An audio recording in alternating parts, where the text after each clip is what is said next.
नमस्कार दोस्तों। आज हम पढ़ने वाले हैं क्लास 12 हिंदी का एक बहुत ही जरूरी चैप्टर अभिव्यक्ति और माध्यम के अंतर्गत विशेष लेखन, स्वरूप और प्रकार। अगर आपको लगता है कि यह चैप्टर थोड़ा मुश्किल है या समझ में नहीं आता, तो अब टेंशन खत्म, क्योंकि आज हम इसे एनिमेशन, स्टोरी और आसान भाषा में इतना सरल बनाएंगे कि हर टॉपिक आपके दिमाग में हमेशा के लिए बैठ जाएगा। तो तैयार हो जाइए दोस्तों, किताबों की दुनिया से निकलकर लेखन की नई दुनिया में जाने के लिए। चलिए शुरू करते हैं। विशेष लेखन, स्वरूप और प्रकार। अखबार या पत्रिका तब पूरी लगती है जब उसमें अलग अलग विषयों और क्षेत्रों की खबरें मिले, जैसे समाज, विज्ञान, खेल, व्यापार, साहित्य आदि से जुड़ी जानकारी। लोगों की पसंद अलग अलग होती है, इसलिए वे हर तरह की खबरें पढ़ना चाहते हैं। इसलिए अखबारों और मीडिया को सामान्य खबरों के साथ साथ खास विषयों पर भी नियमित जानकारी देनी होती है। विशेष लेखन क्या है? विशेष लेखन मतलब किसी एक खास विषय पर गहराई से लिखा हुआ लेख। यह सामान्य खबरों से अलग होता है। अखबार, पत्रिकाएं, टीवी और रेडियो में इसके लिए अलग अलग विभाग होते हैं, जैसे कारोबार के लिए बिजनेस डेस्क, खेल के लिए स्पोर्ट्स डेस्क। इन विभागों में काम करने वाले पत्रकार उस विषय के अच्छे जानकार होते हैं। उनसे उम्मीद की जाती है कि उन्हें अपने क्षेत्र की पूरी समझ होगी। खबरें भी कई तरह की होती हैं: राजनीति, पैसा, अपराध, खेल, फिल्म, खेती, कानून, विज्ञान आदि। पत्रकारों को उनकी रुचि और जानकारी के अनुसार काम दिया जाता है। इसे मीडिया की भाषा में बिट कहा जाता है। जैसे अगर किसी पत्रकार की बिट अपराध है, तो वह अपने इलाके में होने वाली अपराध से जुड़ी खबरें इकट्ठा करता है और रिपोर्ट करता है। वह उन खबरों के लिए जिम्मेदार होता है। विशेष लेखन सिर्फ बिट पर खबरें लिखना नहीं होता, यह उससे आगे जाकर किसी विषय पर गहराई से और समझदारी से रिपोर्ट करना होता है। इससे उस विषय की पूरी जानकारी होनी चाहिए और उसे सही भाषा और अच्छे तरीके से लिखना भी आना चाहिए। सामान्य बेट रिपोर्टिंग के लिए भी पत्रकार को बहुत तैयारियां करनी पड़ती है। जैसे जो पत्रकार राजनीति के खबरों करता है, उसे राजनीतिक पार्टियों के लोगों से संपर्क बनाना पड़ता है और खबरें पाने के नए तरीके खोजने पड़ते हैं। किसी एक व्यक्ति की बात पर बिना जांच किए भरोसा नहीं करना चाहिए। खबर की पुष्टि कई जगहों से करनी जरूरी होती है। एक अच्छा पत्रकार अपने क्षेत्र में जुड़ी हर छोटी बड़ी जानकारी इकट्ठा करता है, तभी वह उस विषय का जानकार बन पाता है और उसकी खबर पर लोग भरोसा करते हैं। बीट रिपोर्टिंग और विशेषीकृत रिपोर्टिंग में फर्क। बीट रिपोर्टिंग और विशेष रिपोर्टिंग अलग अलग होती है। बीट रिपोर्टिंग में पत्रकार को अपने क्षेत्र के सामान्य जानकारी और उसमें रुचि होना काफी होता है। वह अपनी बीट से जुड़ी रोज की खबरें लिखता है। लेकिन विशेषीकृत रिपोर्टिंग में पत्रकार सिर्फ खबर नहीं देता, बल्कि उस विषय की गहराई से जांच करता है, उसके कारण बताता है और लोगों पर उसका क्या असर पड़ेगा यह भी समझाता है। जैसे अगर शेयर बाजार गिरता है, बीट रिपोर्टर बताएगा कि कितना गिरा, कब गिरा और कौन कौन से शेयर गिरे। लेकिन विशेष रिपोर्टर यह बताएगा कि गिरावट क्यों हुई और आम लोगों पर इसका क्या असर होगा। इसलिए सामान्य बीट पर काम करने वाले संवाददाता कहलाते हैं और गहराई में विश्लेषण करने वाले विशेष संवाददाता। विशेष लेखन क्या क्या होता है? विशेष लेखन में सिर्फ रिपोर्टिंग ही नहीं आती, बल्कि फीचर, टिप्पणी, साक्षात्कार, लेख, समीक्षा और स्तंभ लेखन भी शामिल होता है। इसे अखबार में काम करने वाले पत्रकार और स्वतंत्र लेखक को दोनों कर सकते हैं, लेकिन इसके लिए जरूरी है कि लेखक को उस विषय की अच्छी जानकारी हो। मतलब जिस विषय पर वह लिख रहा है, उसे उसके बारे में ज्यादा से ज्यादा पता हो, नई खबरों से जुड़ा रहे, लगातार पढ़े, जानकारी और तथ्य इकट्ठा करे और उस क्षेत्र से जुड़े लोगों से संपर्क में रहे, तभी वह उस विषय पर अच्छा और भरोसेमंद विशेष लेखन कर सकता है। विशेष लेखन की भाषा और शैली।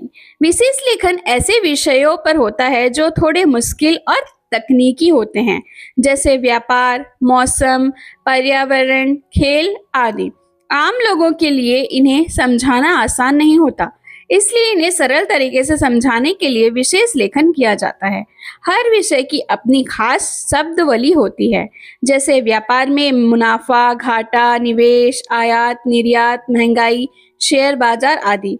मौसम और पर्यावरण में तूफान, बारिश, गर्मी, प्रदूषण, ग्लोबल वार्मिंग आदि।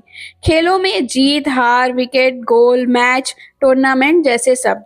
विशेष लेखन करते समय इन शब्दों की सही समझ जरूरी होती है। विशेष लेखन की कोई एक तय शैली नहीं होती। अगर खबर लिख रहे हैं तो सामान्य खबर जैसी शैली होगी। अगर फीचर या लेख लिख रहे हैं तो कहानी की तरह भी लिखा जा सकता है। लेकिन ध्यान रखने वाली बात यह है कि विशेष लेखन सामान्य लेखन से अलग और ज्यादा गहरा होना चाहिए। इसे वही लोग ज्यादा पढ़ते हैं जो उस समय में रुचि रखते हैं, जैसे व्यापार पन्ना पढ़ने वाले लोग। इसलिए उनसे जुड़ी जानकारी विस्तार से और साफ ढंग से ही दी जाती है। विशेष लेखन के क्षेत्र। विशेष लेखन कई विषयों पर किया जाता है, जैसे अर्थ, व्यापार, खेल, विज्ञान और तकनीक, खेती, विदेश, रक्षा, पर्यावरण, शिक्षा, स्वास्थ्य, फिल्म, मनोरंजन, अपराध, सामाजिक मुद्दे, कानून आदि। पत्रकारिता में विशेषज्ञता का मतलब यह नहीं होता है कि आपने उस विषय में डिग्री ली हो। इसका मतलब है कि आपने अपने अनुभव, पढ़ाई और जानकारी से उस विषय को इतना समझ लिया हो कि आप उससे जुड़ी घटनाओं और समस्याओं को लोगों को आसान भाषा में समझा सकें। विशेषज्ञता कैसे पाएं? अगर आप किसी विशेष में माहिर बनना चाहते हैं तो ये जानकारी बहुत है। जिस विषय में आप काम करना चाहते हैं उसमें आपकी सच्ची रुचि होनी चाहिए। कोशिश करें कि 12वीं और कॉलेज में उसी या उससे जुड़े उस विषय की पढ़ाई करें। उस विषय से जुड़ी किताबें खूब पढ़ें। उस विषय से जुड़ी खबरें और रिपोर्ट काट कर फाइल में रखें। उस विषय की जानकारी के लेख और राय भी इकट्ठा करें। उस विषय का शब्दकोश और जानकारी देने वाली किताबों अपने पास रखें। उस क्षेत्र से जुड़े सरकारी और गैर सरकारी संस्थानों, वेबसाइट, फोन नंबर और विशेषज्ञों की जानकारी अपनी डायरी में रखें। अच्छे सूत्र और संपर्क बनाएं, क्योंकि पत्रकार की ताकत उसके स्रोत होते हैं। इस तरह लगातार पढ़ते, सीखते और जानकारी इकट्ठा करते रहने से आप किसी भी विषय में अच्छे विशेष लेखक बन सकते हैं। कारोबार और व्यापार। अखबार में व्यापार और पैसों से जुड़ी खबरों के लिए अलग पन्ना होता है। कई अखबारों में तो इसके 2 पन्ने भी होते हैं। कहा जा सकता है कि अगर अखबार में आर्थिक और खेल का पन्ना न हो तो वह पूरा अखबार नहीं माना जाता। पैसा हर इंसान की जिंदगी का बहुत जरूरी हिस्सा है। हम रोज कुछ खरीदते हैं, बैंक में पैसे रखते हैं, बचत करते हैं या कोई काम शुरू करने की सोचते हैं। इन सब का सीधा संबंध पैसे और व्यापार से होता है। इसलिए लोग इस तरह की खबरों में ज्यादा रुचि लेते हैं। आर्थिक खबरें लिखना आसान नहीं होता, क्योंकि इनमें बहुत से मुश्किल शब्द होते हैं जिन्हें आम लोग नहीं समझ पाते। एक आर्थिक पत्रकार का काम होता है कि वह इन खबरों को आसान भाषा में समझाए। लेकिन ऐसे पाठक भी होते हैं जो व्यापार और अर्थ से जुड़े होते हैं और उन्हें इनकी अच्छी जानकारी होती है। इसलिए आर्थिक पत्रकार को दोनों तरह के पाठकों, आम और जानकार को ध्यान में रखकर लिखना पड़ता है। खेल में लगभग हर किसी की रुचि होती है। खेल हमारे जीवन में जोश और ऊर्जा भरते हैं। बचपन से ही हम खेलों से जुड़े रहते हैं और हर इंसान के अंदर कहीं ना कहीं एक खिलाड़ी होता है। भले ही जिंदगी की जिम्मेदारियों में वह दब जाए, लेकिन खेलों में रुचि बनी रहती है। कुछ खेल हमारे देश की संस्कृति का हिस्सा बन जाते हैं, इसलिए उन्हें देखने और पढ़ने वाले बहुत लोग होते हैं। इसी कारण अखबार, टीवी और रेडियो में खेलों का बहुत ही महत्वपूर्ण दिया जाता है। हर अखबार में खेल का पन्ना होता है और कोई भी न्यूज़ बुलेटिन खेलों की खबर के बिना पूरा नहीं होता। आजकल खेलों पर विशेष लेख, मैगजीन और टीवी, रेडियो पर अलग कार्यक्रम भी आते हैं। खेलों पर लिखने वाले पत्रकार को खेल के नियम, तकनीक और बारीकियां अच्छे से पता होनी चाहिए। हर पत्रकार हर खेल का विशेषज्ञ नहीं होता।